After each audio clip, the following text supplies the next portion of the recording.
It's Ken Harbaugh with Against All Enemies on the MeidasTouch Network. We just had a massive win in Ohio to enshrine abortion rights in our state constitution. However, in spite of the fact that this ballot measure passed overwhelmingly, some Republicans in our state house have announced that they will not respect the outcome of that vote. Let me say that again. The people of Ohio have spoken. They want to ensure that women can make their own health care decisions. And still, some Republicans don't care. The reason we as Ohio voters demanded a constitutional amendment is because we no longer trust the highly gerrymandered state legislature to do the right thing. What few of us anticipated was that even after voting for a constitutional amendment, State House Republicans would still try to deny the will of the people. A press release signed by a number of Republican legislators immediately after the vote said this: "To prevent mischief by pro-abortion courts with Issue 1, Ohio legislators will consider removing jurisdiction from the judiciary over this ambiguous ballot initiative.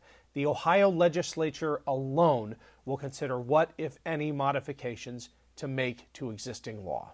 Beth Lear, one of the Republicans who signed onto that press release, said this: "No amendment can overturn the God-given rights with which we were born."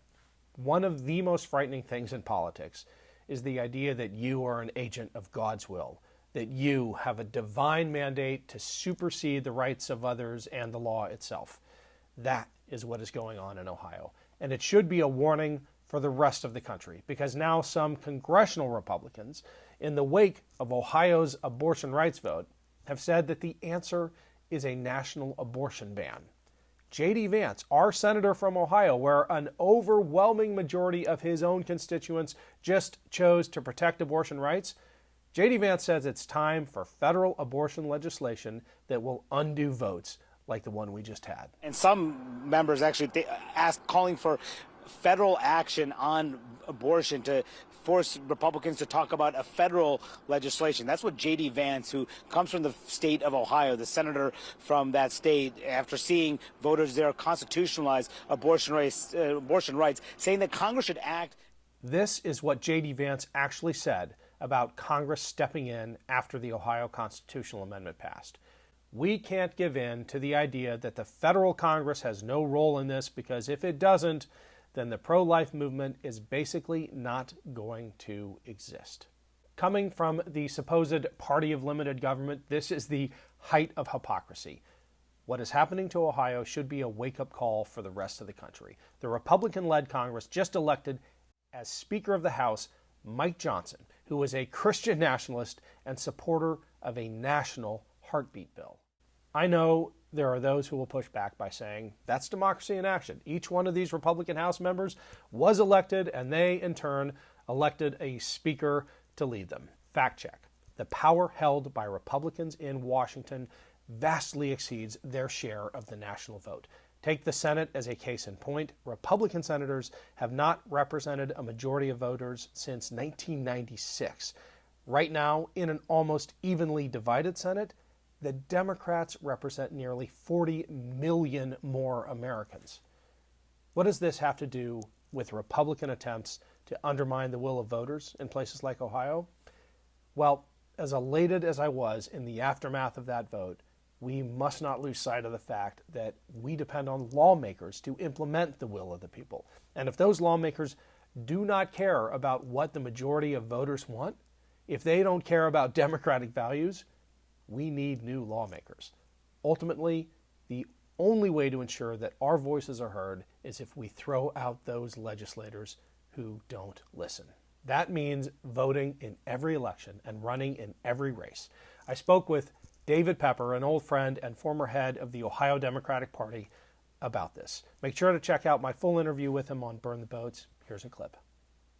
They are saying the quiet part out loud now when you have Mike Johnson giving an interview about America as a biblical republic. I remember not long ago, Mike Lee referred to democracy as rank democracy, suggesting that, the people cannot be trusted with their own votes. And I think they are internalizing that, maybe subconsciously, in anticipation of the day. It's probably here already, but it is certainly coming if it's not, when the vast majority of Americans reject their vision for the country, and they have an out.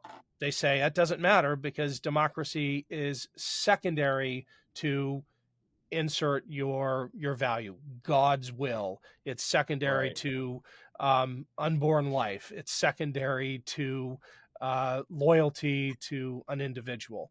Democracy is slowly falling down the ladder of values and virtues for the Republican Party. Yeah, and it's very clear if you look closely. This has really become an ingrained talking point. The minimization of the value of democracy itself. And they're using sort of a false historic dichotomy that didn't exist. That when the founding fathers talked about a republic, versus a democracy. They weren't separating them out in the way that folks think of it now. No one thinks we're an Athenian democracy, a direct democracy. No one thinks that. That's sort of the dichotomy that was being drawn. But when they said republic, they meant elect a majority of people. Now, they defined the majority differently than of who got the vote, but that it was a majority will, majority rule process that picked these people to lead us. That's a democracy. It's a Republican. It's a democracy, centered republic, let's say. The dichotomy they're now trying to draw is obviously very misleading, that somehow by republic they didn't mean the broader democracy as we conceive it. And I think that's part of a broader project to just undermine the value. And Johnson did this, as you said, Mike Lee did this, of the broader notion of democracy, as if that justifies what they do. Intense gerrymandering, attacking the law of Ohio so that it takes 60% to pass something.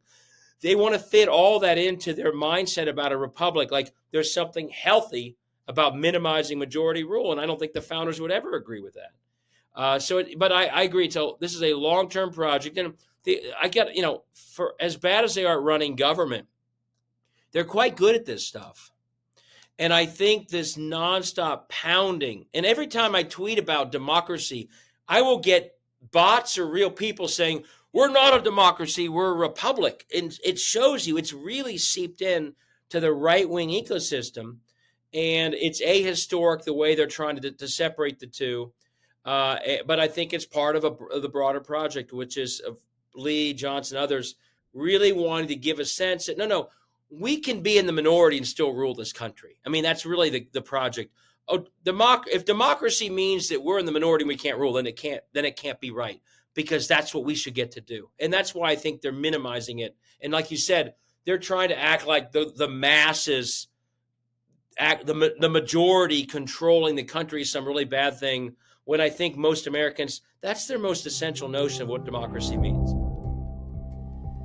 Thanks for listening, everyone. I've got a quick break here, but I need a favor first. Shows like this depend on your support. Please, if you can spare 5 seconds, click the link to the podcast version of the show below and leave us a 5-star review. It really does help. Thanks.